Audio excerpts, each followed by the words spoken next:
तो दोस्तों, क्या आप भी एक ऐसे स्टूडेंट हो जिसके बाकी सब्जेक्ट्स में यानी कि साइंस, मैथ्स और सोशल स्टडी सब्जेक्ट्स में ठीक ठाक मार्क्स आ जाते हैं, लेकिन जो लैंग्वेजेस होते हैं ना, इसमें आपके मार्क्स हमेशा से कट जाते हैं, जिसकी वजह से ओवरऑल परसेंटेज आपका थोड़ा सा खराब हो जाता है। तो अगर यह शिकायत आपको है तो आज इस वीडियो के अंदर कुछ ऐसे टेक्निक्स के बारे में बताना चाहूंगा और बहुत सारे ऐसी मोटिवेशनल बातें करूंगा जिससे कहीं ना कहीं आपका जो लैंग्वेज सब्जेक्ट का जो डर है वो निकल जाएगा। और आप लोग को जो मैं टेक्निक बताऊंगा, अगर आप उसको फॉलो भी कर लोगे तो डेफिनेटली आप अपने लैंग्वेजेस के मार्क्स जो है उसको इंप्रूव कर पाओगे। और ये जो वीडियो है ये सभी स्टूडेंट्स के लिए कॉमन होने वाला है, 7th 8th 9th 10th 11th 12th सभी के लिए कॉमन है, लेकिन स्पेसिफिकली जो बच्चा बोर्ड्स में होगा 10वीं या फिर 12वीं के, उनको तो ये वीडियो डेफिनेटली देखना है पूरा एंड तक, ताकि हर एक चीज डिटेल में समझ में आ जाए। तो चलिए इस वीडियो की शुरुआत करते हैं। नमस्कार दोस्तों, मैं हूं राहुल जायसवाल एंड स्वागत करता हूं आप सभी का एक बार फिर हमारे यूट्यूब चैनल JR ट्यूटोरियल्स में।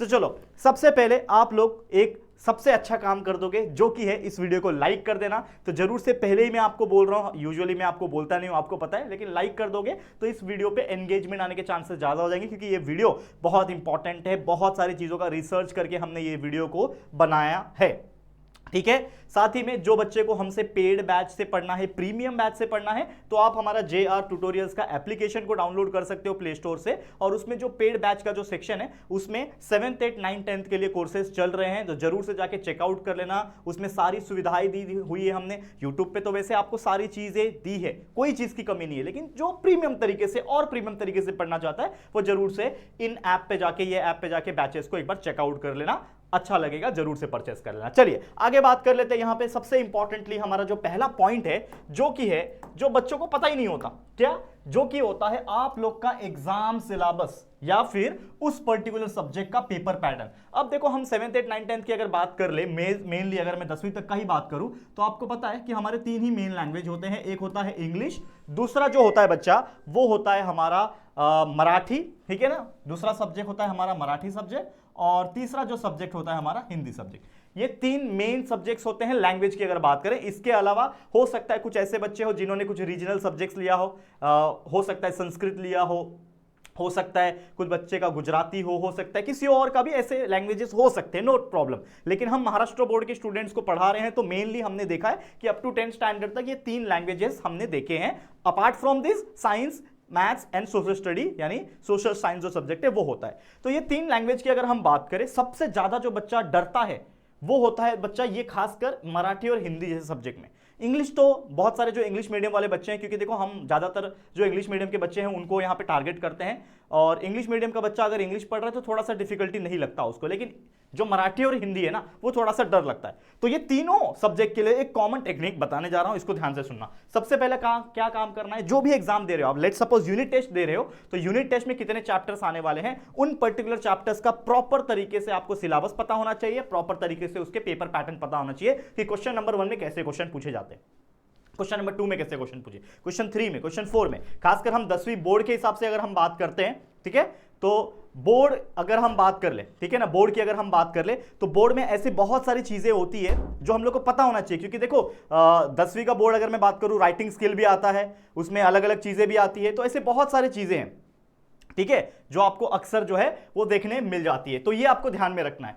तो पेपर पैटर्न पता है, एग्जाम सिलेबस पता है। इसके अलावा मास्टर द लिटरेचर सेक्शन, जो लिटरेचर सेक्शन होता है वो उसको आपको मास्टर करना है। लिटरेचर सेक्शन का मतलब क्या होता है, इसको बहुत अच्छे से समझो। यानी कि आपको यह समझना पड़ेगा उसका थीम क्या है। अब पहली बात तो हाँ, लिटरेचर सब्जेक्ट सेक्शन मतलब क्या, जो आपके चैप्टर्स होते हैं और आपका जो पोयम सेक्शन होता है, इसको लिटरेचर कहा जाता है। खासकर जो चैप्टर्स होते हैं, तो आपको क्या करना पड़ेगा, सभी चैप्टर्स को समझना पड़ेगा, जिसके लिए आपको रीड करने की जरूरत है। आपके टेक्स्ट बुक के सारे चैप्टर्स के सारे लेसन्स जो दिए होते हैं उसको रीड करो कि क्या दिया हुआ है, ठीक है ना। तो उसके थीम्स को समझो कि क्या है उसका थीम, उसका कैरेक्टर्स कौन कौन से हैं, कौन कौन से मेन कैरेक्टर्स उसमें हैं, उसका स्टोरी लाइन क्या है। तो कहीं ना कहीं वो सारे चीज को एनालाइज करके हर चैप्टर का एक समरी बना लो। देखो वैसे तो हमने अभी तक चैप्टर वाइज नहीं पढ़ा है किसी भी लैंग्वेज को, आपको पता है हमारे इस चैनल के ऊपर पूरा साइंस, पूरा मैथ्स, पूरा सोशल स्टडीज और इंग्लिश, हिंदी, मराठी के राइटिंग स्किल और ग्रामर के पार्ट सारी चीजें हमने अवेलेबल करके दी है, और एग्जाम रिलेटेड कई सारी चीजें, पैसेज वगैरह, पैसेज में से कैसे आंसर ढूंढ के लिखते हैं, और बहुत सारी चीजें जो बोर्ड एग्जाम पैटर्न के हिसाब से, वो सारी चीजें पढ़ा रखी है। लेकिन जो ये चैप्टर्स होते हैं ना, जैसे इंग्लिश के चैप्टर्स हो गए, हिंदी के चैप्टर्स हो गए, वो फिलहाल तक जो ये वीडियो बन रहा है जिस तारीख को, तब तक तो हमने नहीं बनाया। लेकिन अगर आपको ऐसा लगता है कि सर आप लैंग्वेज के भी ना आप ऐसे चैप्टर्स को एक्सप्लेनेशन के वीडियो बनाओ, तो जरूर से कमेंट करना। अगर बहुत सारे बच्चों का कमेंट रहेगा तो डेफिनेटली मैं कोशिश करूंगा कि आपके लिए आने वाले दिनों में इन चैप्टर्स के वीडियोस जो है बनाना शुरू कर दूं। अब सबसे इंपॉर्टेंट चीज क्या करना है, टेक्सचुअल क्वेश्चंस को आपको प्रैक्टिस कर लेना है, क्योंकि चैप्टर्स को आपने समझ लिया, चैप्टर्स का मीनिंग आपको पता है, उसके कैरेक्टर्स पता है, आपको उसका समरी पता है। अब जब समरी वगैरह पता चल जाएगा आप लोग को, तो आपको क्या करना है, टेक्सचुअल क्वेश्चन को क्या है, जितना हो सके प्रैक्टिस कर लेना है। पोयम अगर आप पढ़ रहे हो तो पोयम का जो मीनिंग होता है कि भाई ये पोयम, पोएट जो है यानी कि जो कवि है, जो ऑथर है, वो कहना क्या चाहता है, उसका इंटेंशन क्या है, उसका फीलिंग क्या है, ये चीज आपको समझना है। कुछ इंपॉर्टेंट कोट्स जो है वो आप याद कर सकते हो, पोएट क्या बताना चाह रहा है, उसके जो मुहावरे होते हैं उसके मीनिंग आप लर्न कर सकते हो, कुछ प्रोसेस होते हैं, फ्रेजेस होते हैं, इसको आप लर्न कर सकते हो। ये सारी चीजें आपको कहीं ना कहीं एक बेटर मार्क्स लाने के लिए हेल्प करेगी, तो ये आपको करना है, खासकर 10वीं के बच्चों तो करना ही करना है। और क्या पॉइंट है यहां पे, अब लिटरेचर का पार्ट हो जाएगा। मान लो अब लिटरेचर में एग्जाम में क्या पूछता है, पैसेजेस वगैरह पूछते हैं या फिर क्वेश्चन आंसर पूछता है, तो जो भी पूछता है वो आपको लर्न करना है टेक्सचुअल क्वेश्चन के थ्रू, और पैसेजेस का प्रैक्टिस करना है, जो कि ऑलरेडी हमने हमारे चैनल पे बहुत सारे डाल के रखे हैं। अगर आप सर्च करोगे ना कि passage by JR tutorial, passage video by JR tutorial, तो आपको मिलेगा English 10th English passage by JR tutorial, आपको मिलेगा, ऐसा वीडियो हमने बनाया हुआ है। अब यहां पे आपको क्या करना है, ग्रामर का प्रैक्टिस करना है। जितना ग्रामर आप करोगे उतना आपके लिए अच्छा, क्योंकि कहीं ना कहीं बहुत ज्यादा मार्क्स ग्रामर भी कैरी करता है। तो तीनों सब्जेक्ट के हमने ग्रामर के वीडियोस बना रखे हैं, अलग अलग प्लेलिस्ट भी आपको देखने मिल जाएंगे, तो प्लेलिस्ट में भी जाके आप चेकआउट कर सकते हैं, हमारे वीडियोस अवेलेबल है जो कि ग्रामर को आपको प्रैक्टिस करने के हेल्प करेंगे। जितना हो सके अलग अलग बुक्स में ग्रामर मिलेंगे, उसको याद करो, रट्टा नहीं लगाते, याद करना मतलब समझ के याद करो, उसको समझो कि कैसे एग्जाम्पल आए, किस प्रकार की चीजें लगेगी। अब ग्रामर के अलावा भी सबसे एक और इंपॉर्टेंट चीज होता है दोस्तों, राइटिंग स्किल। आपको पता है राइटिंग स्किल भी बहुत ज्यादा इंपॉर्टेंट और बहुत ज्यादा मार्क्स का आता है, ठीक है। तो इसमें क्या आ जाता है, फॉर्मेट्स आ जाता है, ठीक है। तो फॉर्मेट में letter, article writing, essay writing, report writing, speech writing. तो इसका मतलब समझो कि कैसे लेटर को लिखा जाता है, फॉर्मल लेटर, इनफॉर्मल लेटर क्या होता है, ठीक है ना, आर्टिकल राइटिंग क्या होता है, एसे राइटिंग क्या होता है, ये सारी चीजों को समझो धीरे धीरे, और धीरे धीरे करके आप लोग को हमारे वीडियोस जब आप देखोगे, हमने सारी चीजों के ऊपर वीडियो बनाया कि how to write a letter, search करो how to write a letter by JR tutorial, how to write essay by JR tutorial, speech by JR tutorial, आपको हमारे वीडियो मिलेंगे जो कि हमने बोर्ड पैटर्न के हिसाब से भी चीजें बनाई हुई है, तो आपको ये बहुत हेल्प करेगा। तो उसको देखो और समझो और प्रैक्टिस करो, जितना हो सके प्रैक्टिस कर लेना। अब इसके अलावा और भी कुछ कॉमन छोटी छोटी चीजें हैं जो एक बार आप समझ लो आपको बहुत इजी हो जाएगा। अब जैसे कि आपको टेक्स्ट बुक रीड करना है, तो टेक्स्ट बुक रीड करने से आपको एक कॉन्फिडेंस आएगा, जैसा इंग्लिश के हर चैप्टर को आप रीड कर रहे हो तो रीडिंग बहुत अच्छा होगा, और धीरे धीरे करके वो चैप्टर के बारे में आपको समझ में आएगा।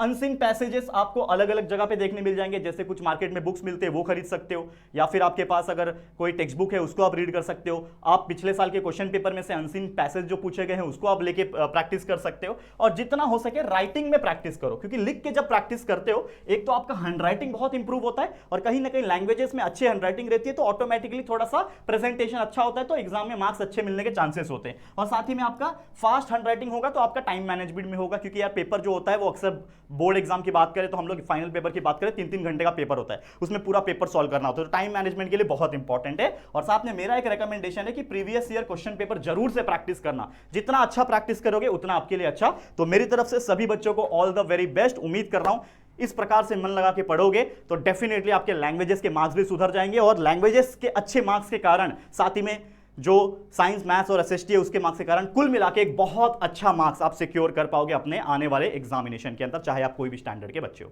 ठीक है दोस्तों, तो उम्मीद करता हूं ये वीडियो आपके लिए बहुत ज्यादा हेल्पफुल रहा होगा। तो कैसा लगा ये वीडियो जरूर से कमेंट करके बताना, अपना फीडबैक आप दे सकते हो। वीडियो पसंद आया तो प्लीज वीडियो को लाइक करना, शेयर करना अपने दोस्तों के साथ, और पहली बार आए चैनल पे तो चैनल को सब्सक्राइब जरूर करना। ठीक है दोस्तों, चलो फिर जल्दी मिलेंगे एक और नई वीडियो में, तब तक के लिए thank you and good bye.